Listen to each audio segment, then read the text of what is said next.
अस्सलामुअलैकुम। आज हम बनाएंगे सबका फेवरेट डेजर्ट और वो है मैंगो कस्टर्ड। ये बहुत ही सिंपल, इजी और डिलीशियस रेसिपी है। आप लोग इसे जरूर ट्राई करें, इफ्तार के वक्त बनाइए, सभी को पसंद आएगा। रेसिपी पसंद आए मेरे चैनल कुक विद फेम को सब्सक्राइब कर लें, बेल आइकॉन जरूर प्रेस करें। चलिए इसे बनाना हम शुरू करते हैं। मैंगो कस्टर्ड बनाने के लिए सबसे पहले हमें चाहिए आधा कप ठंडा दूध। इसमें हम 2 चम्मच यानी 2 teaspoon vanilla flavoured custard powder डाल देते हैं। ज्यादा नहीं, बस 2 टीस्पून ही डालिए। इसे मिक्स कर लें। चलिए ये तो रेडी है। बिना लम्स के अच्छे से देखिए इस तरह से मिक्स करके रख लें। नेक्स्ट है आम। मैंने यहाँ पे 2 बड़े साइज के आम को अच्छे से कट करके रख लिया है। इसके ऊपर का स्किन निकाल के कट कर लें। आम को मैंने 3 हिस्सों में बांट लिया है। यह है बड़े साइज के पीसेस, इसे हम ग्राइंड करेंगे यानी आम का पल्प बना लेंगे। यह है छोटे पीसेस, इसे गार्निशिंग के लिए रख देते हैं आखिर में। और यह है मीडियम साइज पीसेस, इसे हम कस्टर्ड में डालेंगे। ये दोनों को साइड में रख दें। इसे पीस लेते हैं। देखिए पिसा हुआ आम यानी मैंगो पल्प हमारा तैयार है। इस रेसिपी के नेक्स्ट स्टेप की ओर हम बढ़ते हैं। एक पैन में 1 लीटर गाढ़ा दूध गर्म कर लें। इसमें 1 उबाल आ चुका है। अगर आप गाढ़ा दूध लेंगे तो देखिए इस तरह से मलाई फॉर्म होगी और कस्टर्ड बहुत ही ज्यादा टेस्टी बनेगा। इसे हम थोड़ा सा पका लेते हैं, ज्यादा नहीं, बस एक 2 से 3 मिनट। फ्लेम को हाई पे ही रखिए। 2 से 3 मिनट के लिए इसे पकाने के बाद हम इसमें शक्कर यानी चीनी डाल देते हैं। बहुत ज्यादा ना डालिए, 60 to 70 ग्राम डालिए। देखिए इस बाउल से आधा बाउल। अगर आपको मीठा ज्यादा पसंद है तो चख के आप बाद में भी डाल सकते हैं। क्योंकि हम इसमें आम, पिसा हुआ आम डाल रहे हैं, इसीलिए शक्कर ज्यादा ना डालें। शक्कर अच्छे से घुलने तक इसे फिर से पकाते रहिए मीडियम फ्लेम पे। शक्कर की एक कच्ची बू होती है, वो जाने तक पकाइए। इसे मिक्स करते रहिए। मैंगो कस्टर्ड बनाना बहुत ही ज्यादा इजी है, बहुत झटपट बन जाता है। आप लोग इसे इफ्तार में जरूर ट्राई करें, सभी को पसंद आएगा।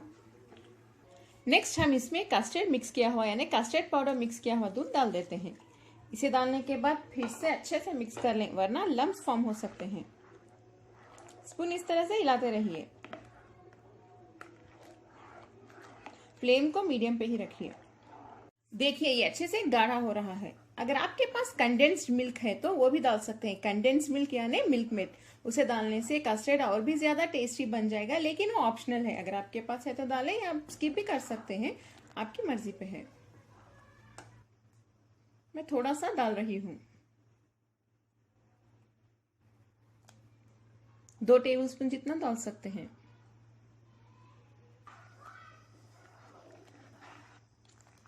अगर आप कस्टर्ड पाउडर ज्यादा डालेंगे तो इसमें गाढ़ापन तो आ जाएगा, लेकिन टेस्ट उतना अच्छा नहीं होगा। इस तरह से दूध को पकाते हुए जिराने से बहुत अच्छा टेस्ट आता है जब ये गाढ़ा हो जाएगा। ये तो अच्छे से गाढ़ा हो चुका है। अब हम फ्लेम बंद कर देते हैं और इसे ठंडा होने के लिए रख देते हैं। ठंडा होने के बाद हम इसमें मैंगो पल्प भी ऐड करेंगे, तब और ज्यादा गाढ़ा हो जाएगा ये। फ्लेम बंद कर दें,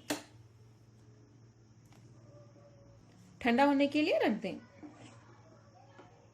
कस्टर्ड तो हमारा अच्छे से ठंडा हो चुका है। इसमें हम मैंगो पल्प डाल देते हैं।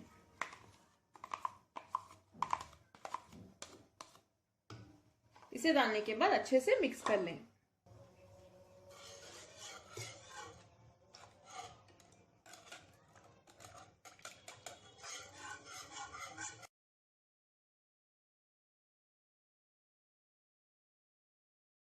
मैंगो पल्प अच्छे से मिक्स करने के बाद हम इसमें कटे हुए आम के पीसेस डाल देते हैं। इसे डालने के बाद इसे मिक्स कर लें।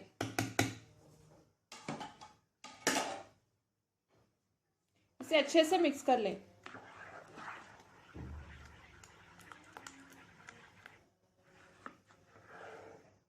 ये तो अच्छे से मिक्स हो चुका है। इसे हम एक सर्विंग बाउल में निकाल लेते हैं। निकालने के बाद इसे अच्छे से गार्निश कर लेंगे।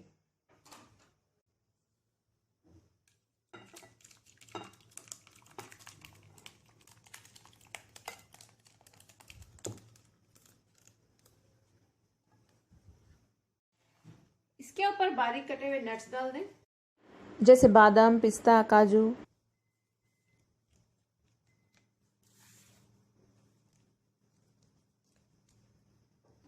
कलरफुल टूटी फ्रूटी डाल दें, बहुत अच्छा कलर आता है इसका, बच्चों को भी ये बहुत अट्रैक्ट करेगा।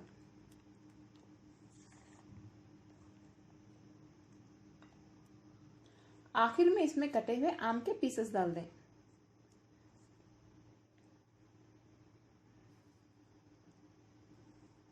लग रहा है ना बहुत ही ज्यादा मस्त मैंगो कस्टर्ड की रेसिपी। देखिए इस तरह से गार्निश करने के बाद हम इसे रेफ्रिजरेटर में रख देते हैं 1 या 2 घंटों के लिए। जब ये ठंडा हो जाएगा और भी ज्यादा टेस्टी हो जाएगा। ये परफेक्ट रेसिपी है इफ्तार के लिए, क्योंकि ये सिंपल और इजी रेसिपी है, बहुत ही कम इंग्रेडिएंट्स में और झटपट बनने वाली। अगर आपको मेरी आज की मैंगो कस्टर्ड की रेसिपी पसंद आई, मेरे चैनल कुक विद फेम को सब्सक्राइब कर लें, बेल आइकॉन जरूर प्रेस करें, तभी आपको मेरे नोटिफिकेशंस हर रोज मिलेंगे, वो भी फ्री, क्योंकि मैं रमजान में डेली रेसिपीज अपलोड कर रही हूँ। इस वीडियो को लाइक करें, अगर पसंद आए तो अपने फैमिली और फ्रेंड्स के साथ शेयर भी करें और कमेंट में जरूर बताएं आपको मेरी आज की रेसिपी कैसी लगी। बनाने के बाद, खाने के बाद भी जरूर कमेंट करें। अस्सलाम वालेकुम।